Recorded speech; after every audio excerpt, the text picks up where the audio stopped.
사람들에게 이 메시지를 전하라. 결론 부분과도 같은 내용입니다. 오늘 이 결론 부분을 보게 되면 얼마나 우리가 안타깝고 한심스러운가를 발견하게 됩니다. 2절 다 같이 한번 읽도록 하겠습니다. 그가 이르되 여호와께서 시온에서부터 부르짖으시며 예루살렘에서부터 소리를 내시리니 목자의 초장이 마르고 갈멜산 꼭대기가 마르리로다. 여러분, 이 말씀을 읽으시면 뭘 느끼나요?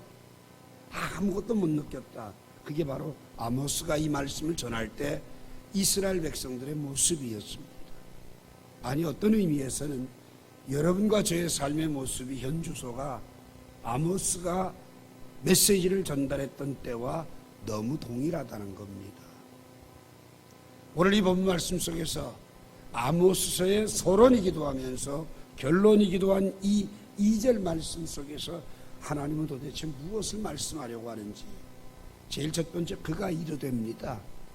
그가 누구냐? 하나님이 아모스에게 메시지를 주셨다는 이야기입니다.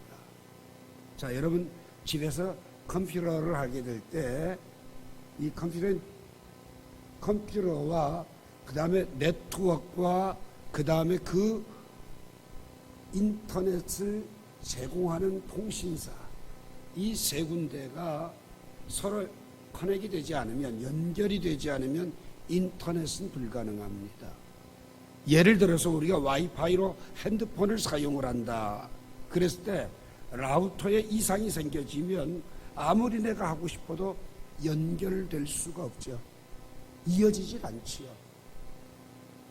오늘 우리가 아무리 발달하는 시대라도 모든 기기는 서로 소통을 통해서 이루어지게 되어져 있다고 말이에요. 오늘 그가 이르되, 하나님이 왜 아모스를 사용했느냐? 하나님이 여러분과 제게 직접 말씀하셔도 되는데 왜 굳이 아모스를 사용했느냐? 여러분과 저의 모습이 소리를 질러도 듣지 않는 상태가 되어버렸고, 정반대의 길을 가고 있고, 반응을 하는 척 하면서도 몸은 움직이지 않고 있기 때문에 하나님은 그때 당시에 초장에서 양떼를 따라다니며 뽕나무를 재배하던 성실한 사람 아모스를 기대를 깨고 하나님의 사람으로 세우면서 그에게 이 말씀을 전하라고 주셨다라고 하는 거예요. 즉 다시 말하자면 우리는 하나님과의 연결 커넥은 낫커넥 끊어져 버렸고, 당시에 연결되어진 소통은 누구예요? 아모스였다라고 하는 거예요. 참 많은 분들이 계셔도 과연 하나님과 나와의 관계가 연결되어진 분은 얼마나 되실는지, 여기 서 있는 목사라고 해서 말씀을 전한다고 해서 하나님과 커넥이 돼 있다, 이렇게 자신 있게 이야기하지 못해요. 오늘 여러분과 제가 어떤 모습으로 어떤 삶을 살아가느냐에 따라서 그분과 나와의 관계가 연결되어져 있는지 불통되는지를 알 수 있다라고 하는 것. 하나님은 우리들과 함께 교제하기를 원하시고, 우리와 교제하시는 그분은 미쁘신 분이라고 고린도전서 1장이 이야기를 합니다. 볼지어다 내가 문 밖에 서서 두드리노니 열면 나는 그에게로 들어가 그로 더불어 먹고 그는 나로 더불어 먹으리라고, 지금 내 심령 밖에서 소통을 원하시면서 녹화하고 계시는 그분을 우리는 만나야 되고 알아야 된다라고 하는 겁니다. 오늘 하나님은 여러분과 함께 마음을 나누기를 원하고, 우리들의 마음이 한번 서로 닫혀져 버리면 열려지지 않는 삶을 살아갈 때 얼마나 힘들고 어려운지를 우리는 가정생활을 통해서, 또한 동료들과의 삶을 통해서 우리는 발견하게 됩니다.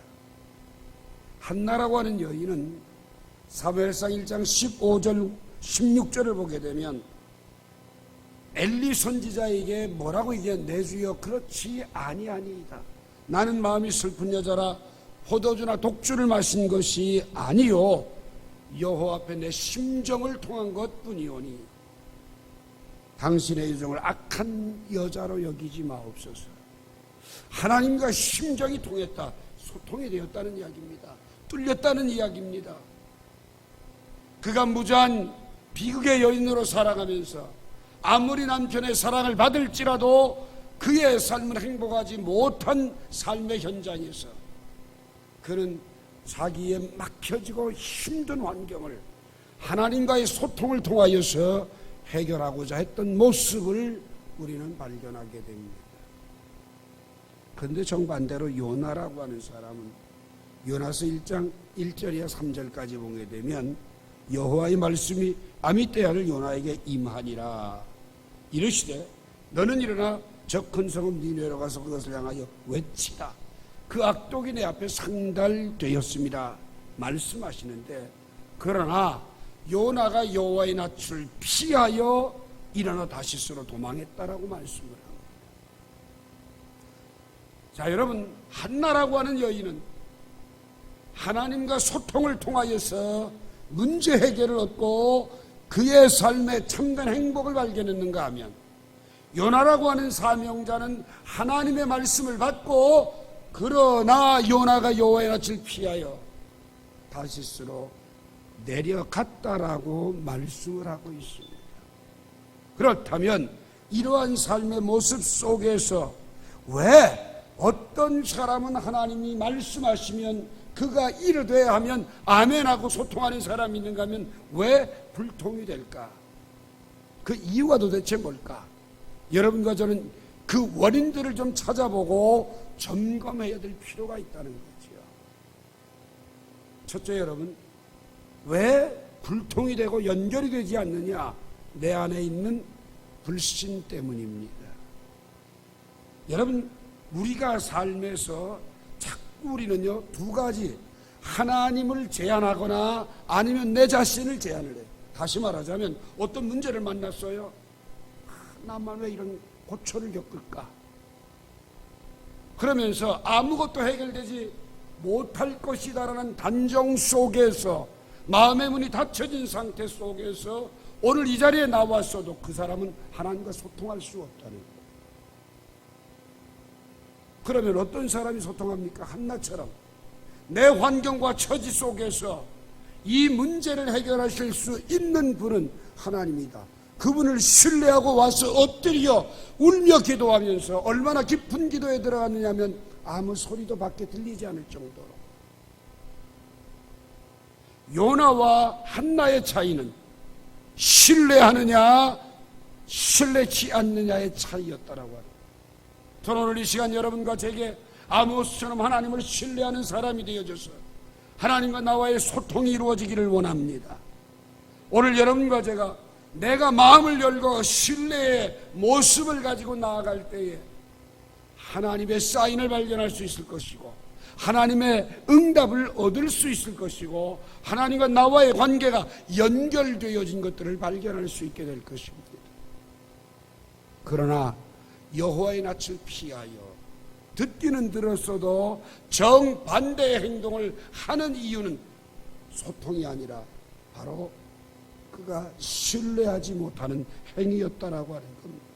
또 한 가지는 여러분과 제가 기억할 것은 소통하려면 두 번째 꼭 기억하셔야 할 것은 감사하는 사람이 돼요.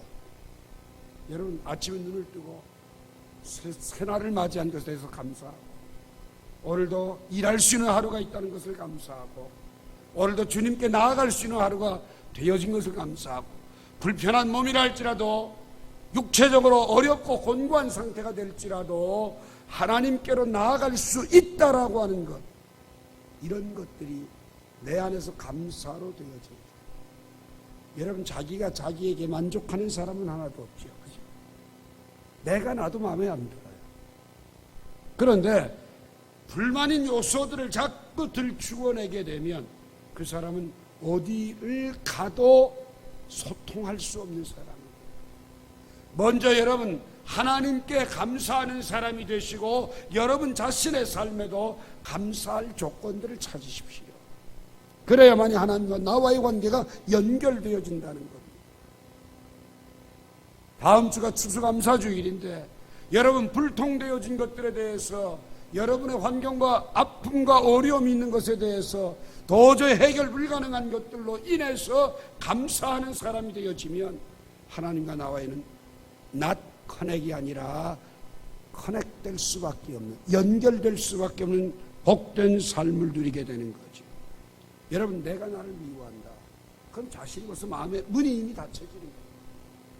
내 환경을 저주한다, 이미 마음이 닫혀진 사람. 오늘 여러분의 삶의 현장 속에서 한 가지, 두 가지를 불만과 불평으로 만들지 말고 감사와 그 일들로 인하여서 하나님께 나아갈 수 있는 조건들이 된 것을 하나님 앞에 감사하면서 그분 앞에 나아갈 때에 자동적으로 우리는 그가 이르되라는 말씀 앞에 서는 복된 사람이 될 수 있다라고 하는 겁니다. 또 한 가지는 생각보다는 행동에 집중을 하십시오.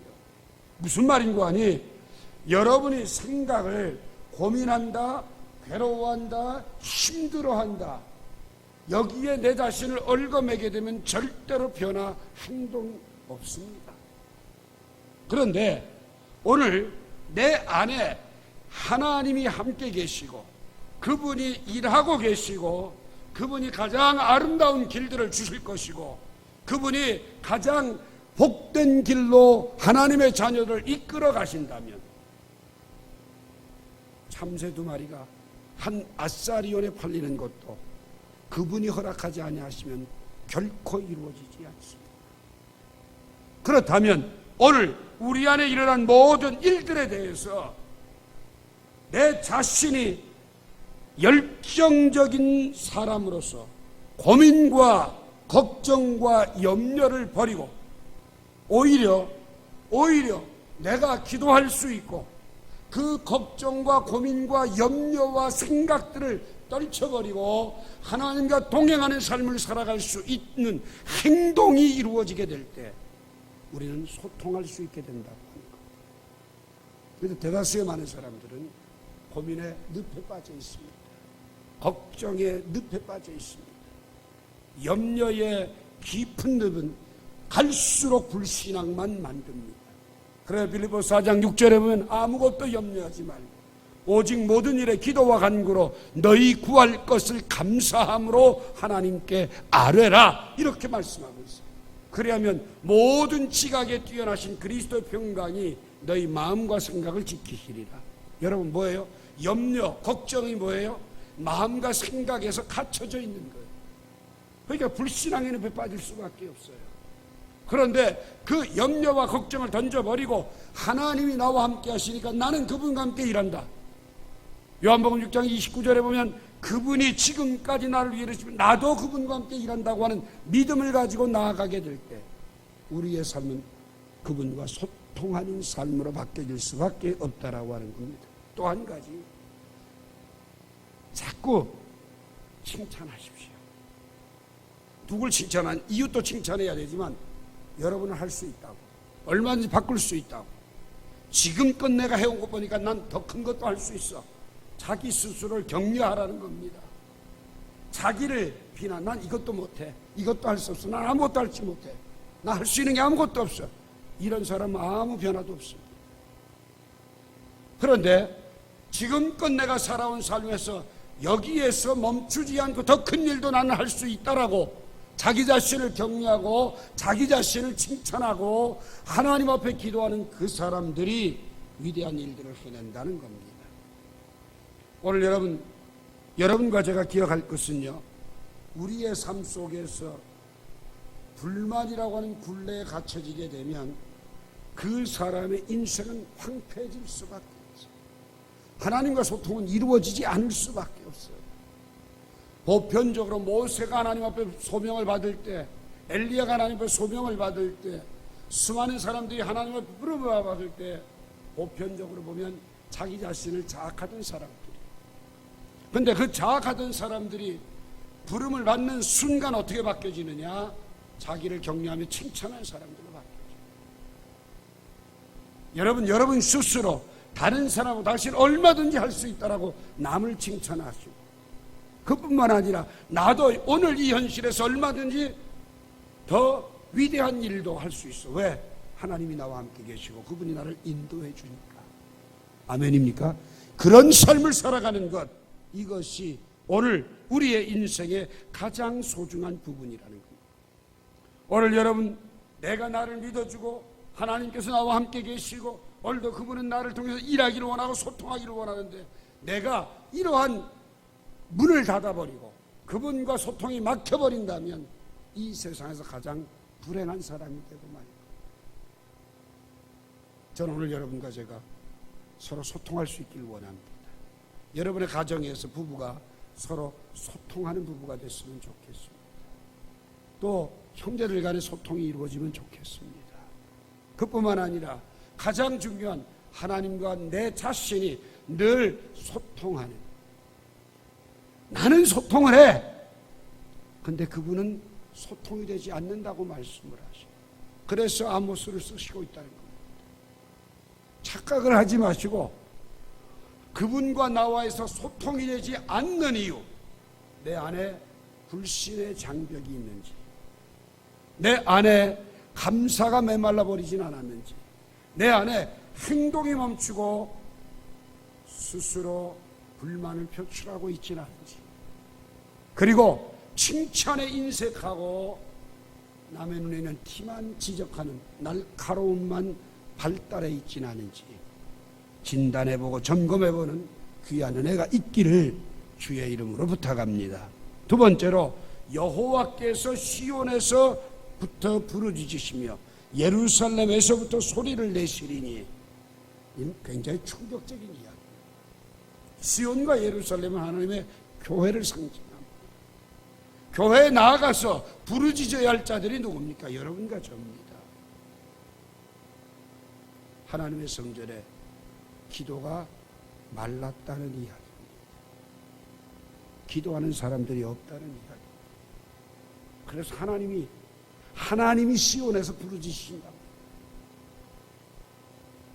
예루살렘에서 하나님이 소리를 내신다고 말씀하고 있습니다.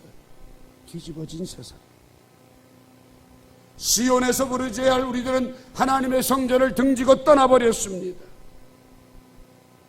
예루살렘에서 통곡의 눈물을 흘려야 될 우리들은 이미 눈물이 메말라버리고 가슴이 닫혀져 버렸습니다. 기도가 멈춰버렸고 잠들어 버렸습니다. 그러기 때문에 하나님이 참다 못해 부르짖고 계십니다. 하나님이 참다 못해 소리를 내십니다. 그 소리를 외면하고 듣지 않아서 결국 1절 말씀처럼 2년 후에는 지진으로 온 세상이 끝나버리고 맙니다.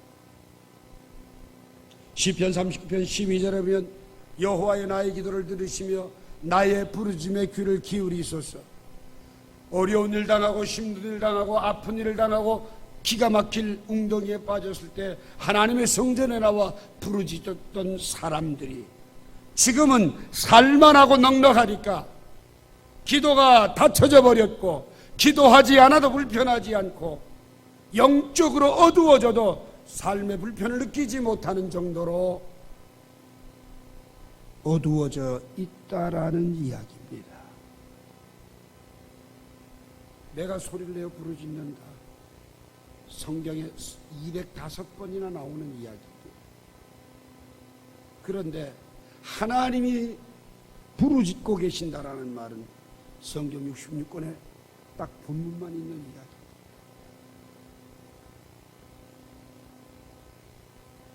늘 아이를 보면서 예쁘다, 귀하다, 아름답다라고 칭찬한 부모의 마음, 어느 한순간 노염이 폭발하는 소리 지내는 그 부르짖음이 되어질 때 그 상황은 결코 멈출 상황이 아니라 해결될 상황이 아니라 무언가 터질 수밖에 없는 경고일 수밖에 없죠. 오늘 이 시간 여러분, 성전에서 하나님은 우리의 기도를 듣기를 원하십니다. 여러분과 저의 눈물을 보기를 원하십니다. 여러분과 저의 절규를 듣고 싶어 하십니다. 그런데 우리들의 가슴은 식어져 버렸고 메말라져 버렸습니다. 그러다 보니까 성전에 나와서 혹 기도해도 불러도 대답 없는 하나님이 되시진 않았는지요. 오늘 이 시간 여러분, 하나님이 부르짖는 건 내가 부르짖지 않을 때의 마지막 경고의 메시지라고 하는 사실. 성경 속엔 그러한 일들이 굉장히 많지요. 노아 시대의 홍수로 심판할 때도 하나님 부르짖은 적이 없어요. 창세기 19장에 소돔과 고모를 유황불로 심판할 때도 하나님 부르짖으신 적이 없어요. 그때는 그들의 생각이 항상 악하니까 쓸어버리겠다고 쓸어버리셨고요. 항상 죄악이 관영하니까 불로 그들을 다 없애버리고 말았어요. 하나님 부르짖은 적이 없어요. 그러나 오늘 본문에서는 이스라엘이 이스라엘답지 못하니까, 하나님의 사람이 하나님의 사람다운 삶을 포기하니까 하나님이 부르짖고 계신다는 거예요. 시편 29편 3절에 보면 여호와의 소리가 물 위에 있도다. 영광의 하나님 우레소리를 내시니 여호와는 많은 물 위에 계시도다. 그분이 소리를 내시면 홍수 심판, 그분이 말씀하시면 세상은 뒤집어져 버리고 맙니다.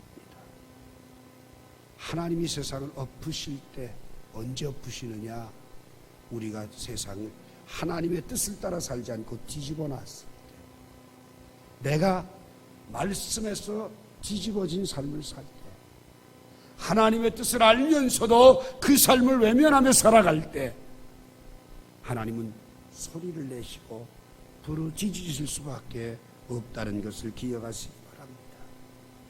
마지막으로 2절 마지막에 보면 목자의 초장이 마르고 갈멜산 꼭대기가 마르리로다.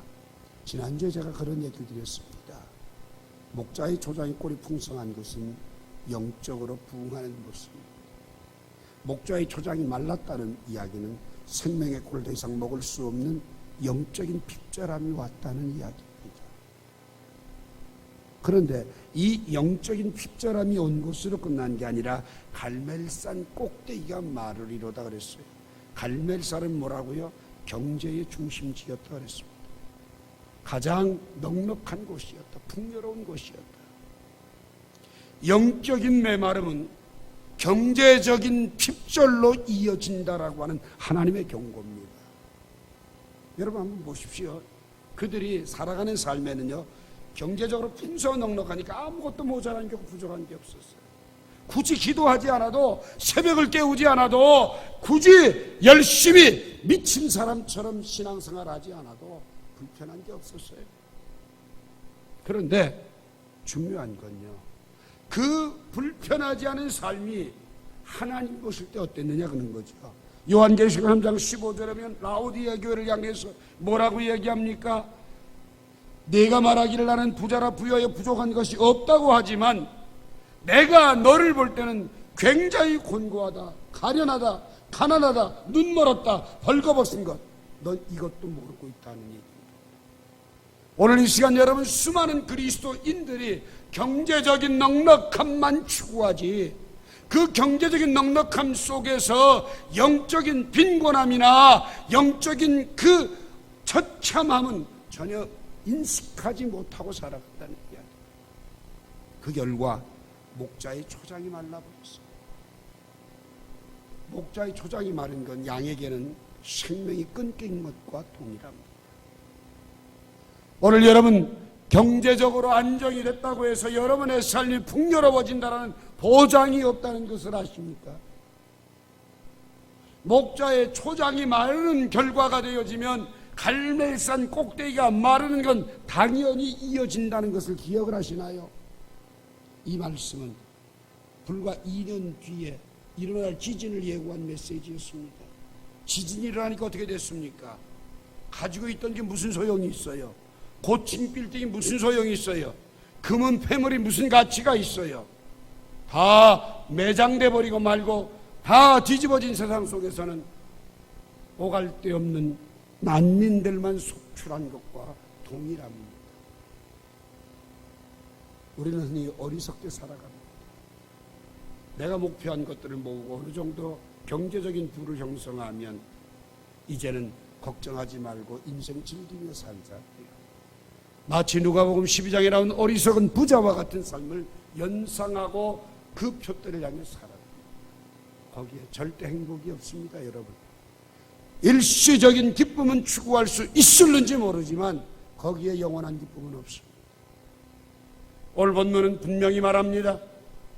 너희들 자신에게 내가 풍요를 준 것은 더 잘 믿고 올바른 신앙생활하라고 준 거지, 잠들고 나태해지고 목자의 초장이 마르라고 준 것은 아니다라고 하는 겁니다. 목자의 초장이 마르면 안 됩니다. 영이 살아야 육이 삽니다. 육신이 살면 영이 사는 게 아닙니다. 육신의 생각은 하나님과 원수가 되기 마련입니다. 하나님을 기쁘시게 할 수도 없고 하나님께 나아가게 하지도 못합니다. 그러므로 오늘 여러분과 저는 다시금 내 영이 어떻게 하면 소성함을 얻을지, 어떻게 하면 하나님과 내가 소통할 수 있을지, 다시금 하나님의 성전에 나와 기도의 문이 어떻게 열려지기를 소망하는지,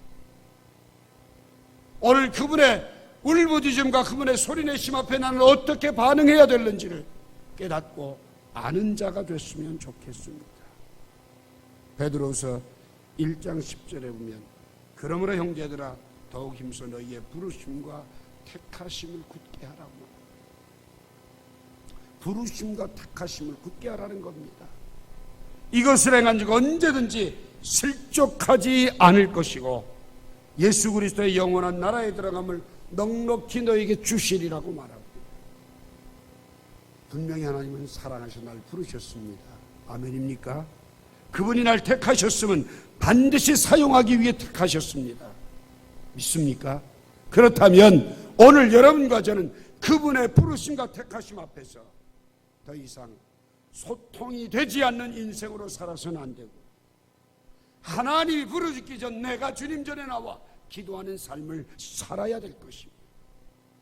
영적인 메마름은 결국 경제의 핍절함까지 이어진다는 이 원리를 기억하면서 내 영이 살아야, 믿음으로 살아야, 말씀대로 살아야 내 삶은 윤택해질 수 있고 행복해질 수 있다는 사실을 꼭 기억하시고 한 걸음 한 걸음 믿음의 행진들을 이어가는 성신의 동역자들이 되시기를 주의 이름으로 축원합니다.